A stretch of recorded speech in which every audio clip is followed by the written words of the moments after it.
Welcome to Human Potential at Work, the show where we explore social impact, inclusion, and empowerment of everyone, including persons with disabilities.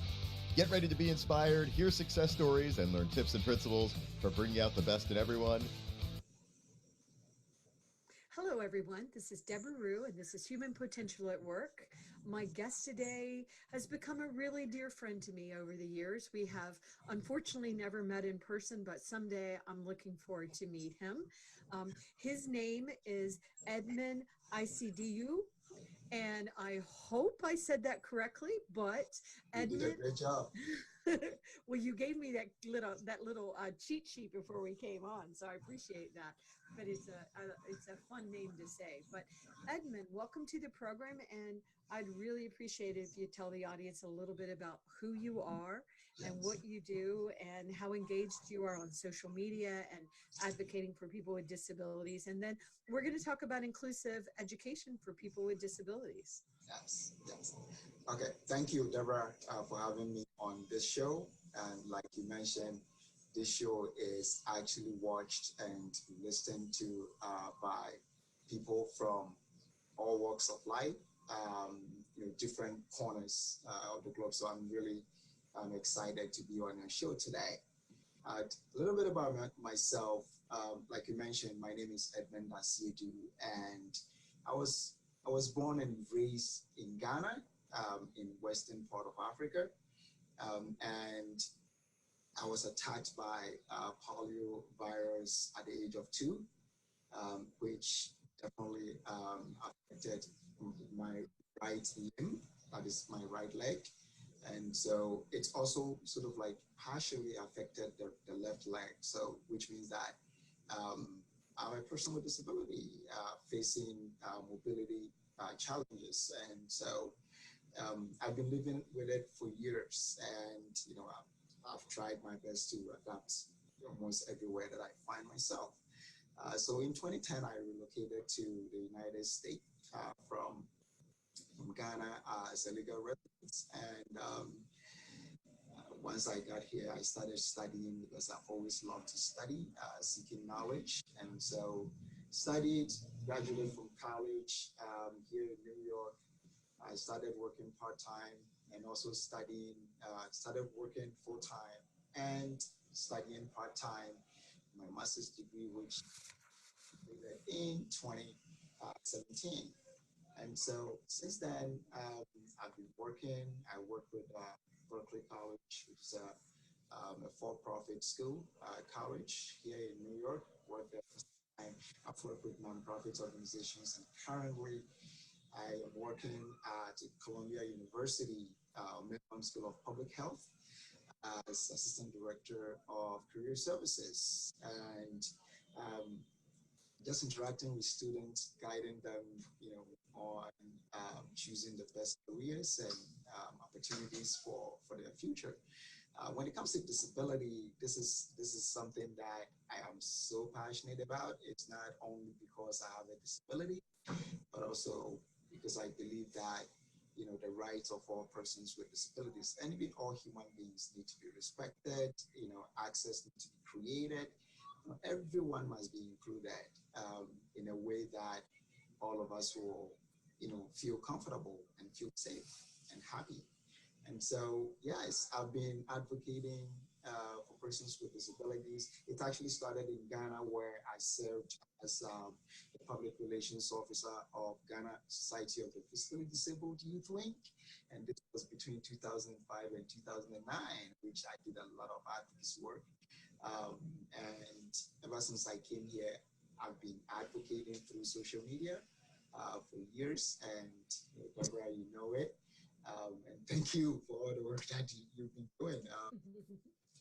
And so, long story short, because of my passion in changing, policies to take care of a lot of challenges that persons with disabilities are facing, I took up an internship with National Disability Right Network in Washington, D.C. in 2013 summer, which really enlightened me on so many things because I really wanted to know like the policy provisions in the United States, and that definitely equipped me with what I wanted. And so I'm really passionate about, education, employment, the intersection of education, employment, and persons with disabilities. So, um, and that is why today I'm ready to, chat with you and, with you all on these issues and see how best we can make this world a better place for all, especially those of us with disabilities. I agree. And, often people don't realize that in a lot of developing countries like Ghana, when a Yes. person is born with a disability or acquires a disability, the services, the opportunities for those people, they're really, really, really dismal. And we Yes. haven't nailed it all in the US or the UK or Europe, but Correct. the voices a voice like yours is so powerful, because at the same time, don't just assume there's nothing happening in Ghana, because there's actually some really cool innovative things happening there as well. Yes. Yeah, it just like in other countries as well, there's some very interesting things happening all throughout Africa.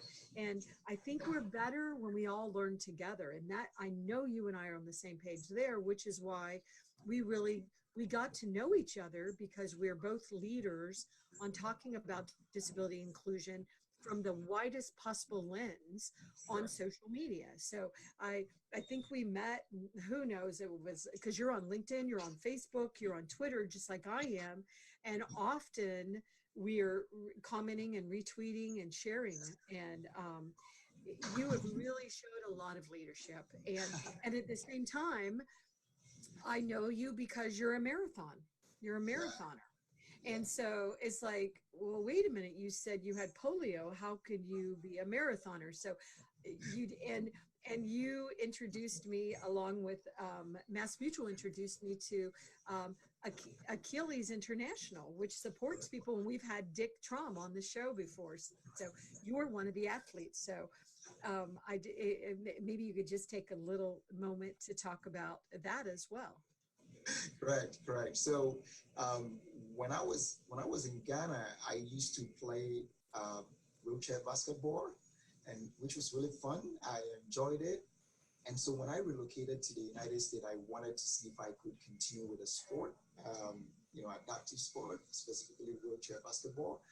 But I realized that the group that is in New York City, their meeting times and my academic work and all that, like schedules were not really matching. And so I used computer and internet, and I found Achilles International. And he said that, oh, we only meet on Saturdays, which was really perfect for me. So I started training with them in 2010. I did my first New York City Marathon in 2011. And since then, I would say like I've successfully completed about 6 full New York City marathons, and about 4 half marathons and other races that I have. If I put everything together, I would say that I have about 20 medals that Wow. I look at them almost every day. Well, it's very exciting. I've never run a marathon. I've run a mini marathon. I remember yes, yeah, 9.3 miles, which I went home and then slept the rest of the day after doing it. So, but I'm always in awe of people that do marathons. Exactly. So just to add that, I use a hand crank. In other words, a hand. And so that is what I use so which means that I always want to make sure that my shoulders are stronger, so that I'll be able to push myself on that. Yeah. So Yeah, and I have some really incredible pictures of him and his hand cycling stuff. So it's really exciting. So yeah. I know that we want to talk about disability inclusion in the workplace, but at the same Yes. time, we can't really talk about disability inclusion in the workplace if we don't talk about how we are educating Correct. individuals with disabilities to join the workforce, which is Correct. why I continue to think your work is so important, because we have Teach Accessibility, and we have Yes. a lot of efforts, Teach Sustainable Development Goals, and there's a Yes. lot of efforts to make sure that we are truly including people with disabilities in our education systems and our Exactly. college systems, but there's still a lot to do. So maybe we could start with that as the first question about besides the obvious reasons, why is it so important to have inclusive education? So inclusive education is really, really important, right? As we have seen the world leaders of the past and present talking about the importance of giving every child education. We can talk about, Mahalala, like all those, like what they have, Nelson Mandela, like what they have said about the importance of giving a child education. Now, if we're talking about giving a child education, which means that every child, it doesn't matter the abilities of the child, it doesn't matter, the cultural background of that individual, that child deserves to get education. Now, if you talk about education, the reason why I spoke about educating children is that that is the basis, right? If a child doesn't get education, they will not be able to go to college when as they are growing up and all that. So it is really important because that is the only, I call it the best legacy or the best, let's say, property that we can give to almost every generation. And if I talk about generation, it includes persons with disabilities. When a child with disability receives education, the future looks brighter. Like I use myself as an example. I mean, I come from a small village in Ghana where, like, things looks, a little more tougher and all that. But, the fact that my parents were, which even though the challenges were there, but my parents motivated me to get over, to cross, to go beyond or to see myself beyond those obstacles. So, long story short, the most important aspect of giving a child education or giving persons with disabilities education is that it will help them to become independent. And we all know independent living, it's something that almost every human being on earth is fighting for. And before you can definitely become independent, you need to get a job. And the job or careers, almost all of them definitely require some sort of education and all, Right. right, which makes it very important. So yes, definitely it is important for education to be inclusive, education to be inclusive. I'm sure that the questions that are coming will allow me to talk more about, especially what needs to be done Right. to make education more inclusive. And it's interesting because we have, it has hurt the United States Right. that more of our population isn't getting college educated. And then of course we have Correct. complicated problems here in Exactly. that we have these ridiculous student loans and people are, Yes. their loans get bigger and bigger. And I read an article which really disturbed me that said, alumni were saying, don't even bother to get a college degree. And they're Yeah. saying this to everybody, but Yes. that hurts our countries it really hurts us if we are not educating our population. And I Yes. also often say people with disabilities, they want to be taxpayers. They don't Correct. want to be burdens. They want to Exactly. participate. Just because a person has a disability, I mean, so you use crutches, you use it, so Use what? It wheelchair. I doesn't mean use, you yeah. don't have value and that you Correct. can't add value. And I would even argue that you probably, because of your life experiences growing up in a village in Ghana and Correct. moving to the United States, dealing with polio at 2 years old, I actually believe that you're more resilient than a lot of people that haven't walked these paths. And so if you're a corporation and you're looking to hire somebody that's innovative and creative and a natural problem solver, they should come for Edmund and Correct. all these amazing students that you support. And Correct. so whenever you have a student come in and say, where do I even begin? Do employers even want me? What career should I go? And I mean, how do we, how do you begin the conversation with these students? And do you find, Edmund, that they are coming to you right away? Or because one thing that I've seen happen is that when an individual with a disability that maybe has had an IEP, an individual education plan, or they've Yes. been supported over the years, a lot of times they get to college and they don't really want to be seen as Correct. different. and Correct. they won't use the services that are actually available at most colleges, hopefully all colleges. Some are better than others. Some have Edmunds in them. So, but and so I've seen failures before they even realize that they need to go and get help. And Correct. it's not just for students with disabilities. I'll pick on my son, Kevin. Kevin first started college, VCU in Richmond, Virginia, Yes. he went into academic probation pretty early, his first year, Yeah. because the rules seem to be a lot different from him. And it's very common with males for that to happen. And then his mother talked to him. Not that I even needed to, because my son doesn't want to fail. He didn't Right. need his mom on him, but I did have a long talk with him, which probably just made him more miserable. But he turned it around himself. But Right. then you add disabilities to that, and I want to be included. How do you even get them in the door to talk to you, Edmund? Exactly. So before I respond to that, I would like to also acknowledge that a lot of American schools, especially high schools, are definitely not respecting the Section 504, a law Yes. that requires most schools to make their environment and classrooms more accessible to every child. Right. It includes children with disabilities. So that is a huge issue, especially in New York City here. A lot of schools are not accessible to children with disabilities. So I wanted to. And Edmund, before you leave that, because I've seen that as well. And my daughter, born with Down syndrome, as many people know, Yeah.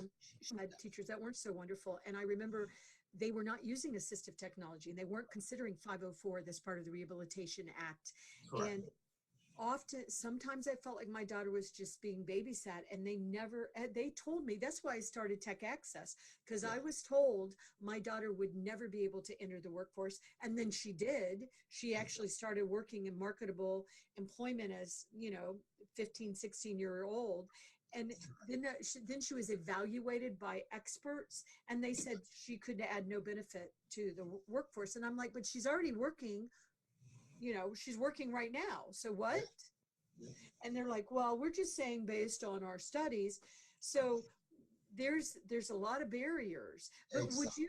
would you just give a few examples about what you're talking about accommodations? Because sometimes, and accessibility, sometimes people think it's just about somebody in a wheelchair being able to get access to a classroom or to, the bathrooms during the day, and I know there's a big moving parts, but just give a few examples. Exactly. So some of the barriers are, for example, like if let's say you have students with disabilities, let's say students with let's say speaking impairment or hearing impairment, and you have an event and all that without providing closed captioning, you are definitely not helping these students, right? If you have students with hearing impairment and you are not providing hearing aids and all that and other visuals that can make their learning more enjoyable to them, and also like they really need to participate in it, and they can only participate in it when they get access to the tools and resources that can definitely help them participate in the whole education, and even providing note takers, right? Right. Exactly. If someone cannot write just because of the disability, like that affected the person, the student's arm or something like that, you would want to provide note takers. You want to hire people who will help them take notes, or provide them with some assistive technology that can help them, take notes. And that's why a lot of organizations are out there, and they are ready to support organizations that are making effort, schools that are making effort in order to make their spaces more inclusive to persons with disabilities. So it's a whole lot of them. But it ranges from providing ramps, and all that, Right. elevators, and all that. And one thing even I have seen is that a lot of schools have accessible classrooms, but their playgrounds, the Right. basketball courts and all that cannot be accessed by persons with Right. disabilities. or their bathrooms. I've seen Exactly. that. Yes, And, very. and then and we don't only want to talk about the problems, but I Yeah. just want to acknowledge we Yes. also see a big problem when we go from our main schools, so K through 12, Yes. into college, because what Correct. happens is often the assistive technology or the accommodations and the supports that the individual with disabilities got in the school systems, Yes. it doesn't go with them to college. So they'll show up on the college steps and they're not being accommodated. Correct. And that's when we start seeing failures. And then who gets blamed when we fail? The student with a disability. They're the ones that so there's some really big problems, which is so important for the educators to be involved from one Correct. to the other. And then once again, going into the employment, and I know you're involved in employment, but I was just wondering if you wanted to address that a little bit before we move on a little bit more to employment. Yeah, so what is, you are perfectly right. I believe that a lot of colleges can do more. You know, a lot of colleges and universities can do more, and that is one thing that I really like about my current employer, Columbia University, because we have disability access and accommodation committee, which I am serving on. I've been on it since I started working here. And basically what we do is that we identify, accessibility issues on campus, which includes outside and inside of the classrooms and all that, just to make sure that, students are, every student get access to what they need in order to be successful here. So for example, the building in which I sit right now is very old, but we've done our best to even change the doors to the bathrooms, and even when you enter the bathrooms, the inner doors, all of them have been sort of like expanded in such a way that, a wheelchair user could wheel in and just use, the bathroom and all that. Even changing doors that used to be heavy, making them more lighter, and also like sort of like automatic, so that as soon as you get there, it recognizes you and it opens up for you. So I would say that, I believe that it must also start with the training of our teachers, right? I believe that if we can add something to the curriculum that we use to train these professionals, it will go a long way to change their mindset and also to make them aware of, the needs of students with disabilities, and it can live with them throughout their lifetime, because, knowledge is knowledge. And whenever these people, when they are trained and they see students with disabilities, they will be more than ready to empathize with them, not to sympathize, right? And what we see more is seeing people sympathizing with persons with disabilities. And that is why they are not able to do or provide what we need in order to be successful in our school systems. So I would suggest that, there should be a policy change, like Yes. all the existing laws we have need to be really enforced, and all that, just to make sure that we are doing the right thing, and not just, United States passed the ADA over 25 years ago, 26 years ago, 27 years ago. But Yeah, yeah. some It's countries, coming up on 19 years this year. It's 19, amazing. exactly, if even I if mean, next month, right? I believe, yeah, maybe yeah, it's June. exactly, Yeah, but like, it's right now, right? It's very soon. But um, so I know that students come to you and they say, okay, well, what jobs can I apply for, and where can I go, and what major should I do? And then of course you've got the interesting conversations of, is artificial intelligence going to take away all the jobs, and how are the robotics, and you've got all the wearables and technology, and I know you're engaged in all of those conversations. And yes, so how do you, and often, to be honest, it's not happening as much, but I yeah, used to have corporations say to me, well, what we're going to do is we're just going to take these jobs and we're going to set them aside for people with disabilities. What do you think about that, Deborah? And I said, I think that's a horrible idea, yes, because people with disabilities are people, and they come in all shapes and sizes and, abilities. And so, no, what we want you to do instead is we want you to see past the disability and understand the Right. value that we can bring to the workforce. So don't just set aside these jobs for us.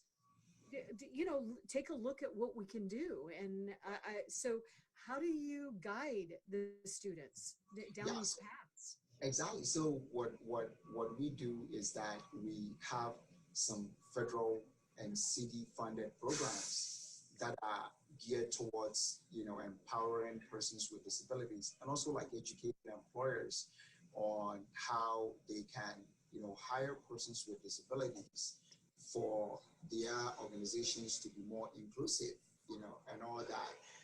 So what we do is that we usually advertise, and I must say that what you said at the beginning was right.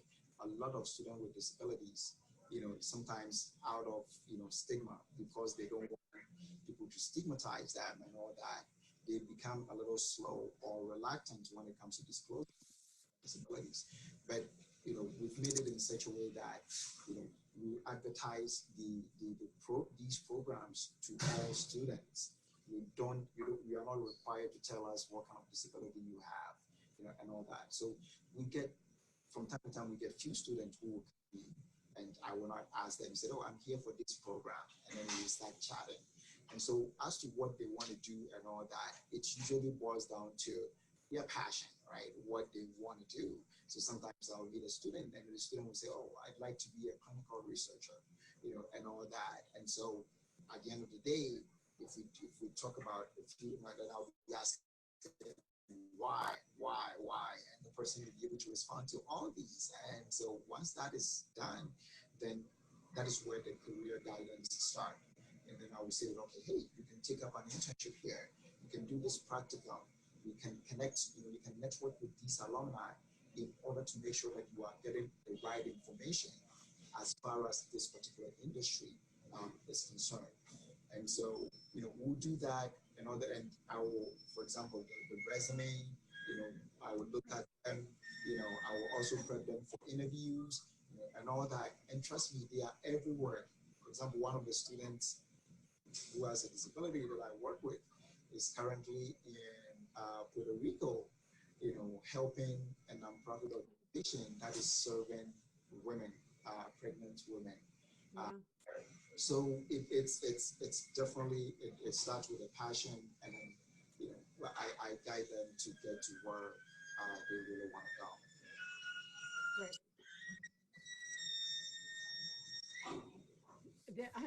I know there's a little bit of noise going on outside, but one thing I like about what you're doing is you're educating the employers too, Yeah. and you are working with other organizations, and you've created partnerships so Yes. that you can really meet this needs of the employers Correct. and of the students. And so, Correct.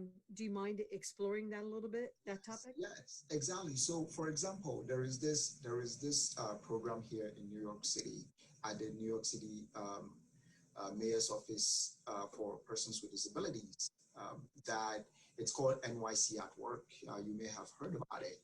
What this fantastic program is doing is that it's talking. The program is talking to both government hiring managers and private hiring managers on the importance of focusing on the abilities and strengths of everyone, not only persons with disabilities, when you are hiring them.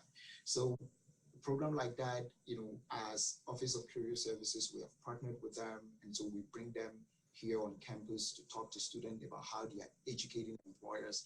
They also hold events where representatives from organizations actually come in, and all that is done is that the employers are educated on even some of the assistive technology that, for example, if you're hiring someone who has visual impairment or somebody who uses a wheelchair, what you need to do, it's either you are raising the chair or the table, the desk, or you are reducing the height or something like that. So and usually experts are invited in order to embark on this kind of education. Another organization that we have also been involved with is Getting Hired. Getting Hired is is around the Washington, D.C. area, and they are supporting all organizations in the United States in their effort to hire persons with disabilities. So the education is still ongoing.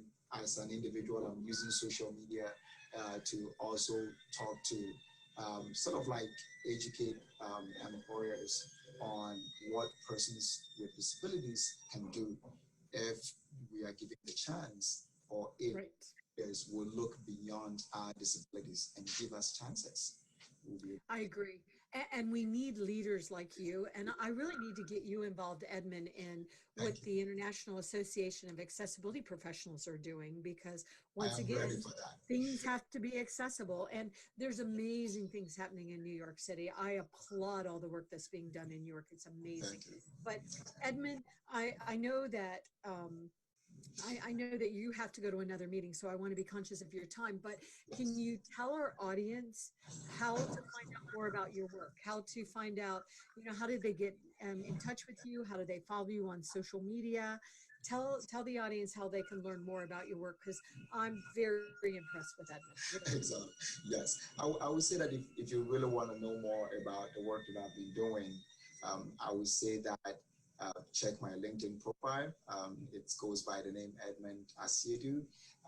My Twitter handle, which is my last name followed by my first name, Asiedu Edmund. Just check these two, and also even Google me. I mean, when you Google my name, you see what I've been doing. For example, fundraising to support nonprofit organizations through marathons and all that. You will see more information on all these when you Google my name. And so, and feel free to reach out.